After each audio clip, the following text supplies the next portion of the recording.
ಎಲ್ಲರಿಗೂ ನಮಸ್ಕಾರಗಳು. ಸೌಂದರ್ಯ ಲಹರಿ ಕಲಿಕೆಗೆ ತಮ್ಮೆಲ್ಲರಿಗೂ ಹೃತ್ಪೂರ್ವಕವಾದ ಸ್ವಾಗತ. ಸೌಂದರ್ಯ ಲಹರಿಯ 29ನೇ ಶ್ಲೋಕವನ್ನು ನಾವೀ ದಿನ ಕಲಿಯೋಣ. ಈ ಶ್ಲೋಕದಲ್ಲಿ ನಾವು ಕಲಿತಾ ಇರುವಂಥದ್ದು ದೇವಿಗೆ ಸದಾಶಿವನಲ್ಲಿರುವ ಗೌರವ. ಸರ್ವಜ್ಞಳಾದ ದೇವಿ ಹೇಗೆ ತನ್ನ ಪತಿಯನ್ನು ಗೌರವಿಸ್ತಾಳೆ ಅನ್ನೋದನ್ನು ನಾವಿಲ್ಲಿ ತಿಳ್ಕೊಳ್ತಾ ಬರ್ತೀವಿ. ಶ್ಲೋಕ ಹೀಗಿದೆ: ಕಿರೀಟಂ ವೈರಿಂಚಂ ಪರಿಹರ ಪುರಃ ಕೈಟಭಭಿದಃ ಕಠೋರೆ ಕೋಟೀರೆ ಸ್ಖಲಸಿ ಜಹಿ ಜಂಭಾರಿ ಮಕುಟಂ ಪ್ರಣಮ್ರೆ ಶ್ವೇತೇಷು ಪ್ರಸಭಮುಪಯಾತಸ್ಯ ಭವನಂ ಭವಸ್ಯಾಭ್ಯುತ್ಥಾನೆ ತವ ಪರಿಜನೋಕ್ತಿರ್ವಿಜಯತೆ. ಹೀಗೆ ಶ್ಲೋಕ 29 ಇದೆ. ಇದರಲ್ಲಿ ಪದಗಳ ವಿಭಾಗ ಮಾಡಿದಾಗ ಕಿರೀಟಂ, ವೈರಿಂಚಂ, ಪರಿಹರ, ಪುರಃ, ಕೈಟಭಭಿದಃ, ಎರಡು ಭಗಳು ಜೊತೆಗೆ ಬರುತ್ತೆ, ಗಮನ ಇಟ್ಟು ಹೇಳಬೇಕು. ಕಠೋರೆ ಮಹಾಪ್ರಾಣ ಠ, ಕೋಟೀರೆ ಸ್ಖಲಸಿ ಸಾಗೆ ಮಹಾಪ್ರಾಣ ಖ ಒತ್ತಿದೆ, ಗಮನ ಇಟ್ಟು ನೋಡಬೇಕು. ಜಹಿ ಜಂಭಾರಿ ಮಕುಟಂ ಪ್ರಣಮ್ರೇಷು ಏತೇಷು ಪ್ರಣಮ್ರೇಶ್ವೇತೇಷು ಹಾಗೂ ಹೇಳಬಹುದು. ಪ್ರಸಭಂ ಪ್ರಸಭಮುಪಯಾತಸ್ಯ, ಅದನ್ನ ಬಿಡಿಸಿದ್ರೆ ಪ್ರಸಭಂ ಉಪಯಾತಸ್ಯ, ಭವನಂ ಭವಸ್ಯಾಭ್ಯುತ್ಥಾನೆ ಭವಸ್ಯ ಅಭಿ ಉತ್ಥಾನೆ ಹಾಗೆ ಬರುತ್ತೆ ಬಿಡಿಸಿದ್ರೆ. ತವ ಪರಿಜನೋಕ್ತಿರ್ವಿಜಯತೆ, ಪರಿಜನ ಉಕ್ತಿ ವಿಜಯತೆ. ಹೀಗೆ ಬಿಡಿಸಿದ್ರೆ ನಮಗೆ ಪದಗಳು ಸಿಗತ್ತೆ. ಇದರ ಅರ್ಥವನ್ನು ನೋಡ್ತಾ ಬಂದಾಗ ಇಲ್ಲಿ ದೇವಿಯನ್ನ ಸರ್ವಜ್ಞೆ ಭಗವತಿ ಅಂತ ಹೇಳ್ತಾ ಇರೋವಂಥದ್ದು. ಏತೇಷು ಅಂದರೆ ಬ್ರಹ್ಮ ವಿಷ್ಣು ಮಹೇಶ್ವರರು ಅಂದರೆ ಅವರನ್ನ ಹೇಳ್ತಾ ಇರೋದು.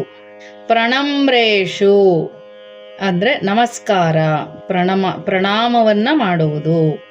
ಭವನಂ ಉಪಯಾತಸ್ಯ ಅಂದರೆ ನಿನ್ನ ಅರಮನೆಯನ್ನು ಕುರಿತು ಬಂದ ಈಶ್ವರನಿಗೆ. ಭವಸ್ಯ ಪ್ರಸಭಂ ಅಂದರೆ ಬೇಗ, ಈಶ್ವರನಿಗೆ ಬಹುಬೇಗನೆ ದೇವಿ ಆಹ್ವಾನ ಮಾಡೋದಕ್ಕೆ ಬರೋ ಅಂಥದ್ದು ಹೇಳ್ತಾ ಇರೋವಂಥದ್ದು. ಭವನಂ ಅಂದರೆ ದೇವಿಯ ಭವನ ಅಂತ ನಾವು ತಗೊಳ್ಬೇಕಿಲ್ಲಿ. ತವಾಭ್ಯುತ್ಥಾನೆ ನೀನು ಎದುರುಗೊಳ್ಳಲು ಹೊರಟಾಗ ಅಂದರೆ ಪರಶಿವನನ್ನ ಎದುರುಗೊಳ್ಳಲು ಹೊರಟಾಗ ಅಂತ. ಪುರಃ ಅಂದರೆ ಮುಂದೆ ಇರುವಂತಹ.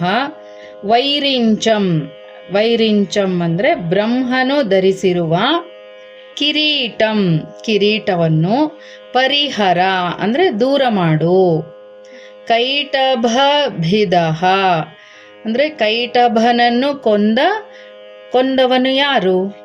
ವಿಷ್ಣು ಅಲ್ವಾ? ಆ ವಿಷ್ಣುವಿನ ಕಿರೀಟ. ಕಠೋರೆ ಕೋಟೀರೆ ಕಠಿಣವಾದ ಕಿರೀಟವನ್ನು ಅಂದರೆ ವಿಷ್ಣುವಿನ ಕಠಿಣವಾದ ಕಿರೀಟವನ್ನು, ಬ್ರಹ್ಮನ ಕಿರೀಟವನ್ನು ಎಡವಿಯೇ ಅಂದರೆ ಸ್ಖಲಸಿ ಎಡುಬಿಟ್ಟಿಯಾ ಅಂತ ಹೇಳ್ತಾ ಇರುವಂಥದ್ದು.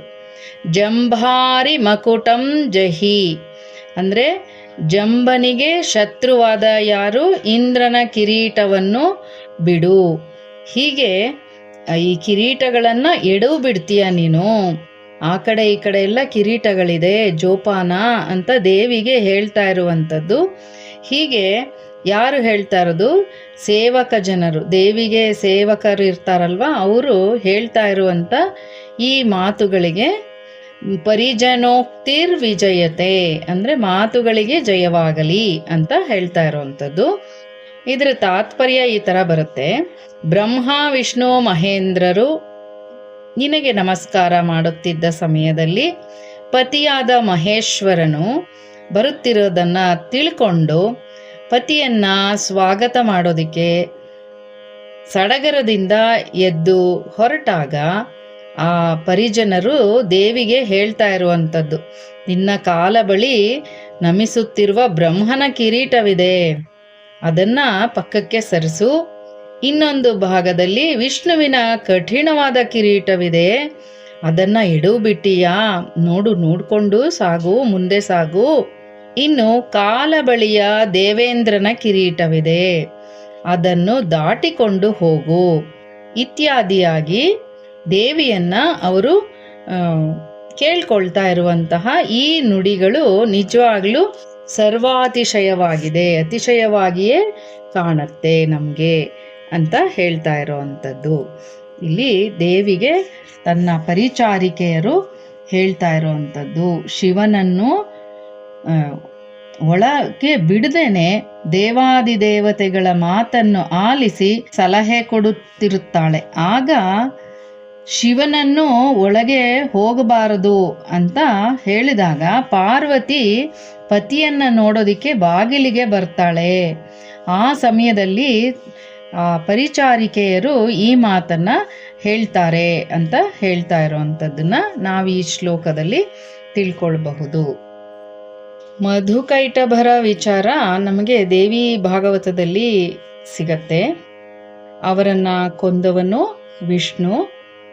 ವಿಷ್ಣುವಿನ ಕಿರೀಟದಲ್ಲಿ ವಜ್ರ ವೈಡೂರ್ಯಗಳು ಇರುತ್ತೆ, ಆದ್ರಿಂದ ಆ ಕಿರೀಟ ಕಠೋರವಾಗಿರುತ್ತೆ ಅಂತ ಅಂದ್ಬಿಟ್ಟು ಹೇಳ್ತಾ ಇರುವಂಥದ್ದು. ಇಲ್ಲಿ ಕೈಟಭ ವಿಷ್ಣುವಿನ ಕಿವಿಯ ಮಲದಿಂದ ಜನಿಸಿದನು. ಇವರ ಅಣ್ಣ ಮಧು, ಇವರಿಬ್ರು ಸೇರ್ಕೊಂಡು ಬ್ರಹ್ಮನನ್ನ ಪೀಡಿಸ್ತಾ ಇರ್ತಾರೆ. ಬ್ರಹ್ಮ ವಿಷ್ಣುವಿನ ಮೊರೆ ಹೋಗ್ತಾನೆ. ಆಗ ವಿಷ್ಣು ಪರಾಶಕ್ತಿಯಿಂದ ಶಕ್ತಿ ಪಡೆದು ಆ ರಾಕ್ಷಸರನ್ನ ಸೋಲಿಸಿ ಹೇಗೆ ಸಾಯಬೇಕೆಂದಿದ್ದೀರಿ ತಿಳಿಸಿ ಅಂತ ಕೇಳ್ತಾನೆ. ಅವರು ನೀರಿಲ್ಲದ ಭೂಮಿಯಲ್ಲಿ ನಮ್ಮನ್ನ ಕೊಲ್ಲು ಅಂತ ಹೇಳ್ತಾರೆ. ಆಗ ವಿಷ್ಣು ತನ್ನ ತೊಡೆಯ ಮೇಲೆ ಕೆಡವಿಕೊಂಡು ಅವರಿಬ್ಬರನ್ನ ಕೊಲ್ತಾನೆ. ಹೀಗೆ ಹೇಳ್ತಾ ಇರುವಂಥದ್ದು ಈ 29ನೇ ಶ್ಲೋಕದಲ್ಲಿ ಹೇಳ್ತಾ ಇರುವಂಥದ್ದು. ಈ ಶ್ಲೋಕವನ್ನ ಪುನಃ ಪಠನೆ ಮಾಡೋದ್ರಿಂದ ಚಿತ್ತ ಶುದ್ಧಿ ಆಗತ್ತೆ, ಮನೋನಿಗ್ರಹ ಪ್ರಾಪ್ತಿ ಆಗತ್ತೆ ಅಂತ ಹೇಳ್ತಾ ಇರುವಂಥದ್ದು. ಮತ್ತೆ ದುಷ್ಟ ಜನರ ಇಂದ ದೂರ ಇರಬಹುದು, ಹೀಗೆ ಹೇಳುವಂಥದ್ದಾಗಿರುತ್ತೆ. ಬನ್ನಿ ಮತ್ತೆ ನಮ್ಮ ಮುಂದಿನ ಆಡಿಯೋದಲ್ಲಿ ಸಿಗೋಣ. ನಿಮ್ಗೆಲ್ಲರಿಗೂ ಇಷ್ಟ ಆಗಿದೆ ಅಂತ ಅಂದ್ಕೊಳ್ತೀನಿ. 29ನೇ ಶ್ಲೋಕ ಮತ್ತೆ 30ನೇ ಶ್ಲೋಕದಲ್ಲಿ ಮತ್ತೆ ಸಿಗೋಣ. ನಮ್ಮ ಚಾನಲ್ನ ಸಬ್ಸ್ಕ್ರೈಬ್ ಮಾಡಿ, ಕೇಳಿ, ಕಮೆಂಟ್ಸ್ ಮಾಡಿ, ಲೈಕ್ ಮಾಡಿ, ಶೇರ್ ಮಾಡಿ. ಮತ್ತೆ ಸಿಗೋಣ. ಧನ್ಯವಾದಗಳು.